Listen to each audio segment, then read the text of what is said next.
Muy buenos días, me encuentro aquí con el ingeniero Roque. Muy buenos días, ¿cómo se encuentra? Bien, bien, bien. ¿Y tú? Sí.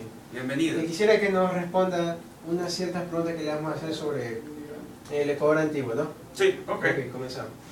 ¿Cuáles fueron los inicios de las culturas en el Ecuador? Bueno, hubo inicios variados y si ustedes se refieren a la comunicación, esta se fue desarrollando en la medida que se fueron organizando.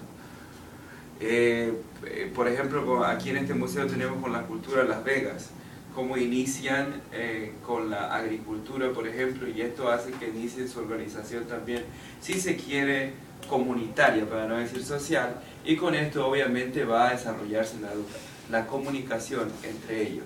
Y posteriormente con las demás culturas, Valdivia, Chorrera y La Manteña, antes de la llegada de los españoles, bueno, ya han desarrollado, aunque no conozco en esencia el tema, en detalle, han desarrollado un sistema de comunicación por medio del comercio, por medio de la religión y por medio del arte. Sí, disculpe, otra pregunta que puede ser. ¿Cómo fue la comunicación en sí? ¿En qué se basó? ¿Cuáles fueron sus formas para comunicarse en esa época antigua? Bueno, hasta donde yo sé, por la exposición que tengo, las exposiciones en las que estoy encargado de hablar, ha sido más compleja en la medida que se desarrollaba. Entonces yo en la exposición que tengo, que se llama Hitos, arriba, que habla sobre todos los logros culturales y tecnológicos de estas culturas prehispánicas, en ella se ve cómo han desarrollado por medio del arte una forma de comunicación también. Por ejemplo, comunican su religiosidad, su creencia en cuanto a la vida después de la muerte, por medio de la cerámica.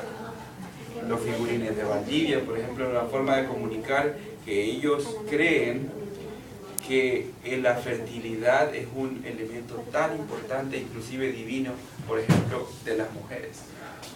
¿Qué te puedo decir? Y eso, sobre todo el arte. Y posteriormente, pues vas a encontrar, si consultas con una persona que sea experta en el tema, sobre los quipos que hay. Justamente ahora leía los quipos, que son un sistema de comunicación también, de los incas sobre todo.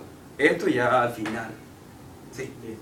Y como última pregunta, ¿cómo se ha desarrollado la comunicación desde la época antigua hasta nuestros tiempos actuales que estamos viviendo en el Ecuador?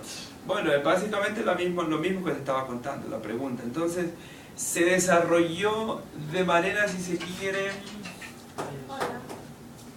llegó a ser avanzada la comunicación, por lo que dicen Crónicas de India, por lo que dicen las investigaciones, cómo llegaron estas culturas a tener un sistema avanzado de comercio. Llegaron por el mar, por ejemplo, a comunicarse con otras culturas de México. Es obvio pensar, repito, yo no conozco estrictamente el tema de comunicación, pero es obvio pensar que tuvieron un sistema de comunicación complejo, tuvieron un lenguaje que les permitió comunicarse, incluso intérpretes entre ellos, ¿no? Sí, pero y la diferencia que existe entre las épocas antiguas y nuestra época que estamos viviendo en el Ecuador, esta época actual, ¿cómo se ha desarrollado esa comunicación? Claro, ya. Sí, las maneras de cómo adquirir información tal vez puede ser, no sé, más rápida que antes. No sé, usted me puede dar algún ejemplo, me puede conversar sobre eso. Te voy a decir lo que yo pienso sobre lo que yo sé, porque por ejemplo no me he preparado para eso, pero con la llegada de los españoles lo que hay es un cambio de sistema. En Europa, como es el continente antiguo, entonces traen un nuevo sistema. Ya por ejemplo aquí las culturas prehispánicas, con las culturas del Ecuador en ese tiempo tenían su sistema de comunicación, de lo que repito no hace mucho, pero tenían su sistema de equipo, los incas ya habían llegado aquí del sur, entonces tenían su sistema de comunicación. A la pregunta es que llega otro sistema de comunicación, ya con los españoles llega otro sistema, otro lenguaje, entonces ahí es cuando las cosas toman otro camino.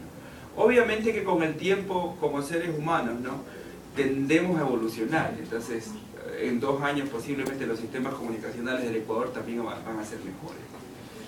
Y lo que te puedo decir es eso, que con los españoles cambió el sistema de comunicación en todas sus variaciones y sus elementos, y también mejoró, obviamente, porque los españoles también tenían cosas que eran mejores.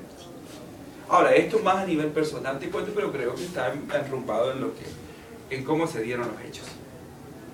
Entonces estas fueron las 3 preguntas con el ingeniero Roque, que me ha hecho el gran honor de concederme esta entrevista. Muchas gracias. Un placer. Sí, listo. Y nos vemos en la próxima. Un Chao. saludo a todos.